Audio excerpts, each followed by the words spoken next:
আসসালামু আলাইকুম। সাইফুলস স্পেশাল কোচিংয়ের পক্ষ থেকে আপনাদেরকে জানাই স্বাগতম। এসএসসি আইসিটি ধারাবাহিক পর্বে আজকে আমরা আলোচনা করব এনকোডার বিষয়টা নিয়ে। আমরা আলোচনা করতে করতে এনকোডারে চলে আসলাম। তো তোমরা যারা বিগত ক্লাসগুলো দেখো নাই, তোমরা বিগত ক্লাসগুলো দেখে নিলে আশা করি চ্যাপ্টারটা তোমাদের জন্য একেবারেই ইজি হয়ে যাবে, যেহেতু এখান থেকে মাস্ট বি একটা সৃজনশীল প্রশ্ন হয়ে থাকে যেখানে 10 নাম্বার। তাহলে এই চ্যাপ্টারটা যদি তোমরা বাদ দিয়ে দাও তাহলে 10-এ 10 তোমরা মিস করবা। তাহলে 10-এ 10 যাতে তোমাদের হাত ছাড়া না হয় মতো তোমরা তাহলে বিগত ক্লাসের বিগত ভিডিওগুলো, বিগত লেকচারগুলো দেখে নিবা। তো আমরা এনকোডারের মধ্যে আলোচনা করব সংজ্ঞা, ব্লক ডায়াগ্রাম, সত্যক সারণী, আউটপুট সমীকরণ, লজিক্যাল সার্কিট। এই 5টা বিষয় নিয়ে আমরা এনকোডার সম্পর্কে জানব। তো এনকোডারের সংজ্ঞা হচ্ছে, এনকোডার হচ্ছে এমন একটা লজিক সার্কিট যা মানুষের ভাষাকে কম্পিউটারের ভাষায় রূপান্তর করে তাকে এনকোডার বলা হয়। তাহলে এনকোডার হচ্ছে এমন একটা লজিক্যাল সার্কিট যা মানুষের ভাষাকে কম্পিউটারের ভাষায় রূপান্তর করে তাকে এনকোডার বলে থাকে। তো যাতে ইনপুট, তো ইনপুট সমান আউটপুট। তো আমার ইনপুট যদি 2 টু দি পাওয়ার n হয়ে থাকে, আমার আউটপুট হবে n। অর্থাৎ আমার ইনপুট যদি 2 টু দি পাওয়ার n, অর্থাৎ যদি দুইটা যদি আমার ইনপুট হয়ে থাকে তাহলে আমার ইনপুট দাঁড়াচ্ছে এখন 4টা আর আউটপুট হচ্ছে 2টা। তাহলে 2 টু দি পাওয়ার n যদি আমার ইনপুট হয়ে থাকে, আউটপুট হবে n। সেজন্য বলা হচ্ছে 4 টু 2 বাইনারি এনকোডার, আর 8 টু 3 হচ্ছে অক্টাল এনকোডার, আর 16 টু 4 হচ্ছে এটা ডেসিমেল এনকোডার। এটাই হচ্ছে এনকোডারের সংজ্ঞা। এখন জানবো আমরা এনকোডারের ব্লক ডায়াগ্রাম। এনকোডারের ব্লক ডায়াগ্রাম, তো আমরা প্রথমে আলোচনা করব 4 টু 2 নিয়ে। তো ব্লক ডায়াগ্রাম 4 টু 2 নিয়ে আমরা আলোচনা করব। তো আমরা বলেছিলাম ইনপুটের ক্ষেত্রে যদি আমার 4টা ইনপুট হয়ে থাকে, আউটপুট দাঁড়াবে 2টা। তাহলে D0, D1, D2, D3। আমাদের পরীক্ষায় প্রশ্ন হয়ে থাকবে, ব্লক ডায়াগ্রাম দিয়ে থাকবে, আমাদেরকে প্রশ্ন করবে সত্যক সারণী, লজিক্যাল ফাংশন এবং লজিক্যাল সার্কিট নির্ণয় করার জন্য। সো আমাদের ব্লক ডায়াগ্রাম দেওয়া আছে D0, D1, D2, D3।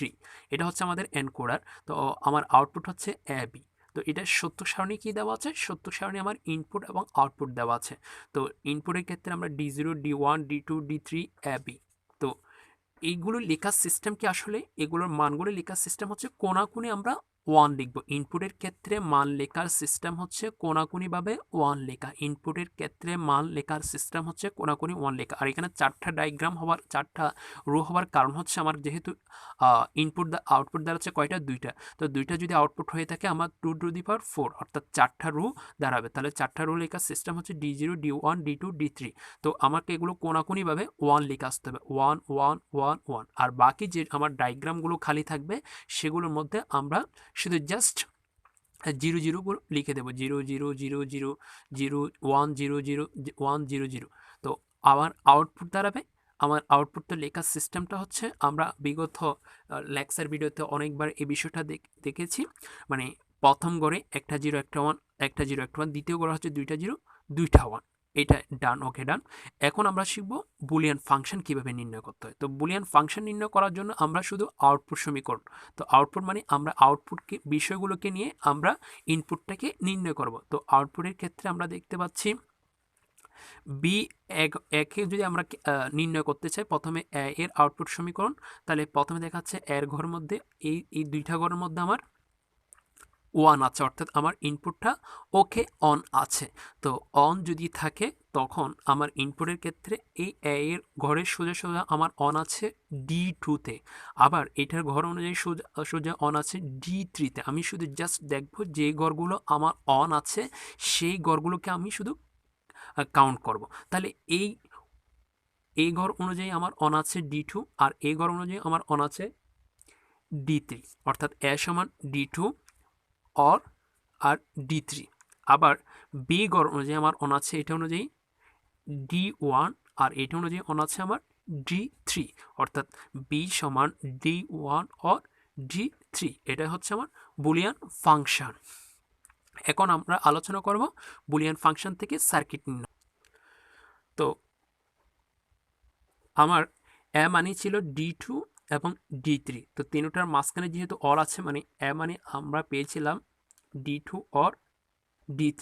তো সেজন্য আমি D0, D1, D2, D3 তিনটা ব্লক ডায়াগ্রাম, তিনটা লজিক সার্কিট আঁকলাম। লজিক সার্কিট থেকে আমার প্রথমটা হচ্ছে D2, সেজন্য আমি D2 থেকে টানলাম, আর দ্বিতীয়টা হচ্ছে D3, সেজন্য আমি D3 তে আঁকলাম। তিনটার মাঝখানে যেহেতু অর গেট বোঝাচ্ছে সেজন্য আমি অর গেট দিলাম। অর গেট দেওয়ার পর এ হয়ে গেছে। এরপর বি, তো বি মানে আমরা পেয়েছিলাম D1 প্লাস D3, তো বি মানে D1 প্লাস D3, তাহলে D1 থেকে আমরা একটা টানলাম আর D3 থেকে একটা টানলাম, তাহলে দুটোটার মাঝখানে যেহেতু অর্গেট সেজন্য অর্গেট, এটা হচ্ছে এ আর এটা হচ্ছে বি। এটা হচ্ছে আমাদের লজিক্যাল সার্কিট। তাহলে আমরা এনকোডার থেকে প্রথমে জানলাম সংজ্ঞা, দ্বিতীয়ত জানলাম এটার ব্লক ডায়াগ্রাম, তৃতীয় জানলাম সত্যক সারণী, আর চতুর্থ জানলাম লজিক্যাল ফাংশন, পঞ্চমত জানলাম লজিক্যাল সার্কিট। আশা করি বিষয়টা বুঝতে পারছো। ওকে ডান। আগামী পর্ব দেখার জন্য আমন্ত্রণ জানিয়ে আজকের ক্লাস এখানে শেষ করলাম। আসসালামু আলাইকুম।